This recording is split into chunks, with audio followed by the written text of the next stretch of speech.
Арыбаңыз кадырман телекөрүүчү, назарыңыздарда поэзия кайрыктары көрсөтүүсү. Чыгармачылыкта бүтпөс темалар канчалык көп болсо, таланттуу инсандар дагы мына ошондой көп болуп эсептелет. Бүгүнкү программада дагы коногубуз бар. Ал Алай районунун тургуну Өскөнбай Бердибаев агай. Агай, саламатсызбы? Бүгүнкү программага кош келипсиз. Анда келиңиз, өзүңүз жөнүндө айтып берсеңиз, кайсыл жерде туулуп өскөнсүз, чыгармачылыкка болгон кадамдар жөнүндө. Мен Өскөнбай Бердибаев, аты жөнүм Алай районунун Сармогол айылында туулганмын. Анан ошол убактагы ата энемдин жумушуна байланыштуу алыскы, ошол Памир тоолорунун арасында жайгашкан Мургап районуна кеттим. Балалыгым ошол Мургап районунда өттү, тоолордун арасында чоңойдум.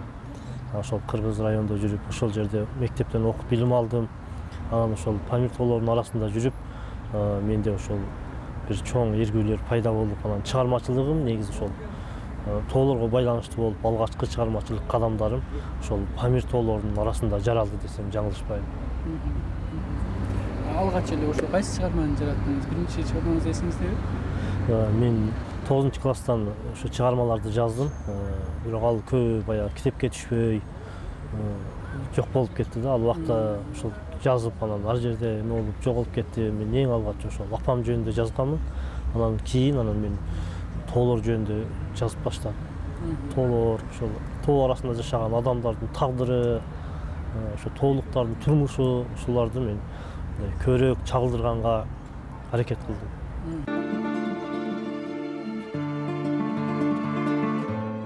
Биз кыргызбыз деген ырымды окуп берейин. Алыска аалам кезип чачылдык биз, кыркырда кызыл гүлдөй ачылдык биз, тарыхка өлбөс өчпөс из калтырып, тагдырга тамга болуп басылдык биз. Сур булут тоскон кезде күнүбүздү, сүйдүк да жоготподук тилибизди. Кыргызбыз, кыргыз биз деп кыйыр жондо кылымдап сактап калдык дилибизди. Кыраңда кыргыз болуп төрөлдүк биз, кыйылбай кыйналсак да көбөйдүк биз. Тагдырга тайгаланып мүдүрүнсөк, тоолорду жөлөк кылып жөлөндүк биз. Асмандан жанган сымал чолпон жылдыз, алыска ак калпак жан тоолук кыргыз, сапарлаш өмүр жолу кай беренге, кыйырга чыйыр салган ошол бизбиз. Паник деп Памир тоону мекендеген, ак калпак улуу кыргыз ошол бизбиз. Кышкы суукта куштарды аяп турам. Ак кыроолоп ачылбай уюк түбү, канатыңа кар аяз уюттубу, мейкиндикте мелжиген эркин куштар, бороондордо боюңар чыйрыктыбы. Таажыңарга муз аяз жабыштыбы, талпынганда тулкуңар карыштыбы, канат кагып сапарда баратсаңар, шамал айдап катарлаш кар учтубу. Салааланган муздарды санап улам, калаадагы ызгаарды карап турам. Кара бороон калчылдап үшүсөм да, кайкы учкан куштарды аяп турам. Ак кыроолоп ачылбай уюк түбү, канатыңар кар аяз уюттубу. Кара бороон калчылдап үшүсөм да, кайкы учкан куштарды аяп турам. Китептериңиз менен таанышып, окуп чыга турган болсок, көбүнчө басымдуу бөлүгү мына ушул жаратылыш, кооздук, жан жаныбарлар, мына ушул нерселер жөнүндө экен. Анын сыңарындай сиз бул негизинен кызыккан темаларыңызга мына ушул жаратылыш темасы киреби жана мындан сырткары дагы кандай багыттарда көбүнчө жазасыз? Табият темасында көрөк жазганга басым жасаймын. Менин темам ушул табият жана ошол табият менен терең чырмалышкан адамдын тагдыры. Бул адам баласы табиятка жакын болгондо, ошол кандай күндө дагы ошол табияттан алыстап кете албай, ошону менен чырмалышып, тагдыры терең байланышып калат экен. Мен ушуларды коомчулукка мындай чагылдырайын деп аракет кылдым. Мисалы ошол тоо арасында жашаган адам, ал башка жерге кетсе деле, шаарга барса деле тоолорун унута албайт да. Ошол өзүнүн өткөн өмүрүнү, өзүнүн ошо тоолордун арасында жүргөн күндөрүн эстейт. Ошол жердеги баягы булактын шыңыраган үнүнү сагынат, тоолордо сайраган улардын үнүнү сагынат. Ошол табият менен мындай эч убакта бир үзүл кесил болуп кете албайт да. Баары бир байланыш ошол адам менен табияттын ортосунда баары бир жашап кала берет. Мен ушуну айткым келет да. Бул адамзатты табияттан бөлүп кароо дээрлик бул мүмкүн эмес экенине мен ушул чыгармаларымда ушуну мен бергим келет да. Мен адамдарга ушул табиятсыз адам баласынын тагдыры ушундай бүдөмүк күмүрт болоруну мен ушул чагылдыргым келет.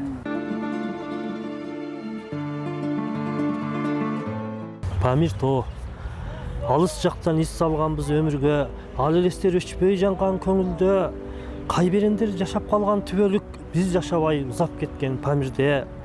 Түн уйкуда кызыктуу түш көргөндөй, түнөп жүрүп кийик аткан мергендей, түрмөктөлүп толуп ташып эргүүсү, тоодон далай ыр жазышты келгендер. О Памирим, бүтпөс жомок дастансың, далай доор кылымдарды баскансың, адамзаттын бийиктеги тагдырын түбөлүккө туу чокуңа жазгансың. Эски жолдор аталардын изи ошол, элестерде калып кеткен биз ошол, кыраңдагы кырдан ырдап үн салган тоолордогу периштедей кыз ошол. Жаштык кезде самап эңсеп көксөгөн, жалын оттор ысык бойдон өчпөгөн, биз Памирден тагдыр айдап кетсек да, жан дүйнөбүз жашап калды көчпөгөн. Тоолорумда түркүн түстүү гүлөңү, зоолорумда шамал кайрык күүлөрү, биздин сыймык бийиктеги Памир тоо, биз да ошондой бийик бойдон жүрөлү.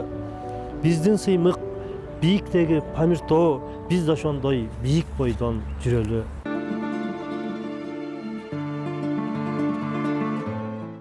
Жолоочуларга токтобой бараткандын алын сурап, тоо жолу тараптардын жайын сурап, сай жондон сапар салган жолоочуга ийилип салам айттым дайынын сурап. Тообо деп чойбогула эриндерди, тоодон эй мен узадым көрдүңөрбү? Силер да мен сыяктуу жолоочулар тоо жактан сапар улап келдиңерби? Көк күнүн көркөм өскөн жайда калды, көп күнүм суудай агып сайда калды. Кайрылып мен тоолордон узаганда, кайып жан кайберендер кайда калды? Толгонуп канаттарым баратталып, тоолор деп жазганырым кабатталып, аттыңай тоодо өткөн бала кезим, саргаят күндөн күнгө барактары, байланып убакыттын жебесине, айланып мейкиндиктин кемесинде, кыялдар дале тоону самайт учуп, кызарып баткан күндүн сересинде, кайрылып талыйт жандын канаттары, кай жакта кайберендин канаттары.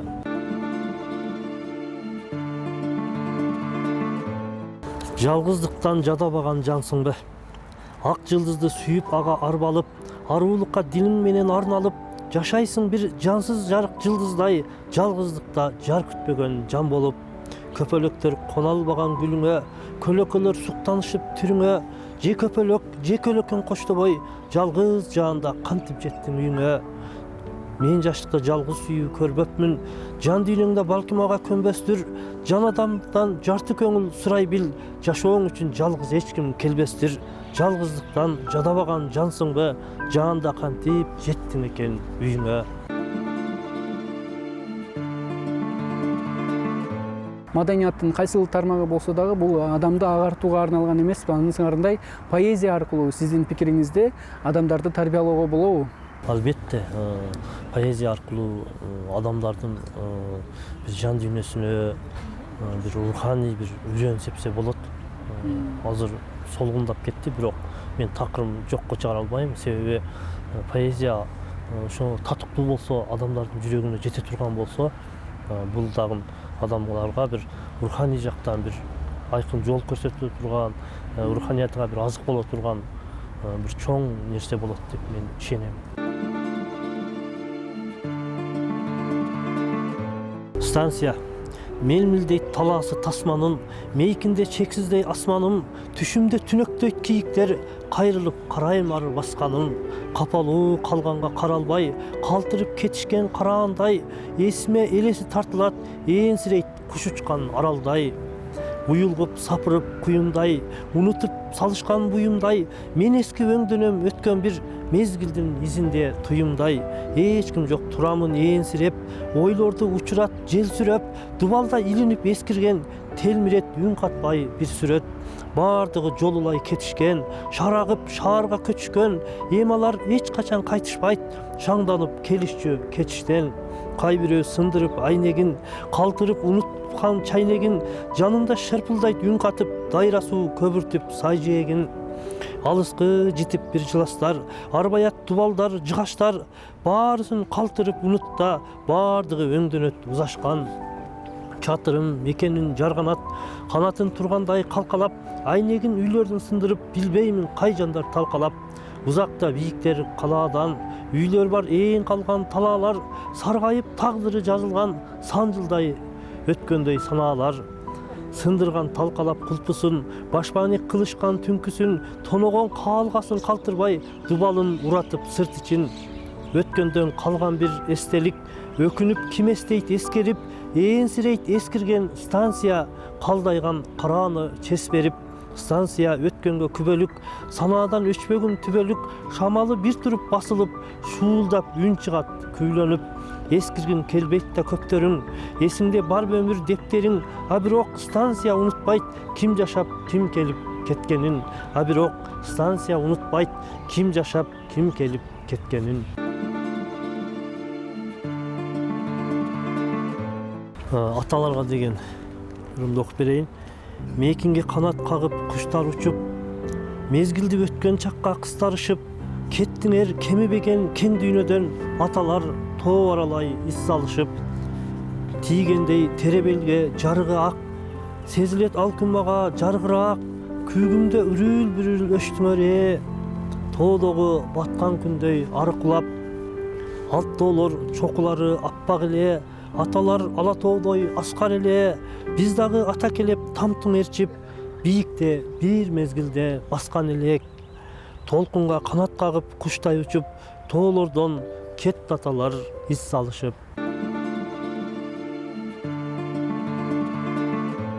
Бүгүнкү күндө кыргыз адабияты акындар анын ичинде мыкты чыгармаларды жаратып жатышат. Сиздин баамыңызда бүгүнкү күндө адабият канчалык деңгээлде өнүгүп жатат жана кимдин чыгармаларын көбүнчө жаштардан же болбосо улуу муундан сүйүп окуп жатасыз учурда? Азыркы кезде Нарсулуу Кургубаева эженин чыгармаларын аябай жогорку баалаймын. Анан ал кишинин менен мындай өзүнүн дагы мындай адамдык сапаттарыны, жөнөкөйлүгүнү аябай жактырамын. Анан мен байланышып да турам. Ушундай жөнөкөй жазсаң жооп берип, баягы мындай адамдык сыпаты аябай бир жөнөкөй, аябай сонун эжеке. Ошол кишинин чыгармачылыгын баалаймын, дайыма окуймун. Менин бүгүнкү күндөгү баалаганым ошол Нарсулуу Кургубаева.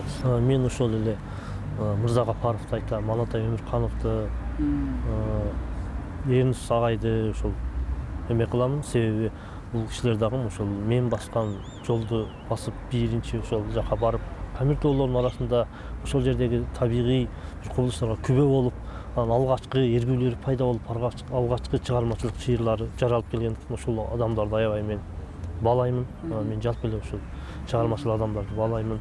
Анан Чыңгыз Айтматовдун дагы чыгармаларыны окуймун. Ошол Айтматовдун чыгармаларынан мен чыныгы адамдардын тагдырыны, турмушуну көрөмүн. Өзүмө ошонон сабак аламын.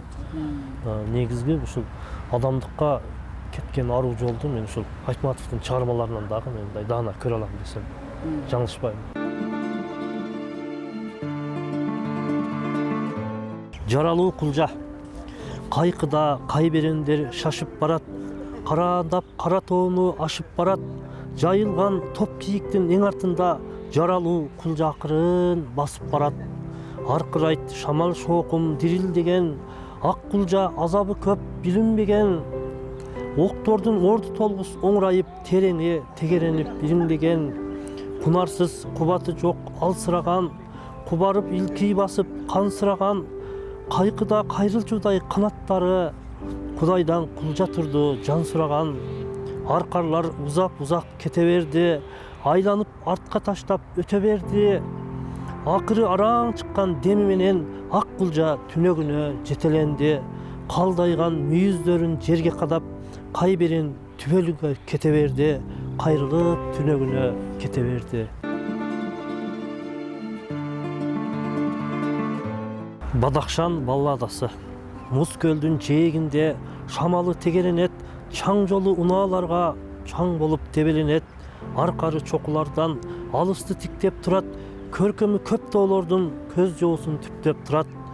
шағыл жол шырықтаған, шашылып баратқандар шаңданып шарақтаған, көрінөт жанған бір от, көңілдер қуынақ бір оқ, күн батып баратқанда құлжалар оттап жүрет, мұнардай жарық тұнат, мұрғап жақ жанып тұрат, чықырон қағып жатат, шыны су ағып жатат, мұң қанған қара шамал мұзды чырт чағып жатат, тоолордун көлөкөсү, топудай жөлөңкөсү, көрүнөт алып карагандар журтумдун көрөңгөсү, чокуну карап улам, чолпонду самап турам, шыбыштуу жел аргыга, шыбак жыт чачтарымды шашылбай тарап турам, шыбак жыт чачтарымды шашылбай тарап турам.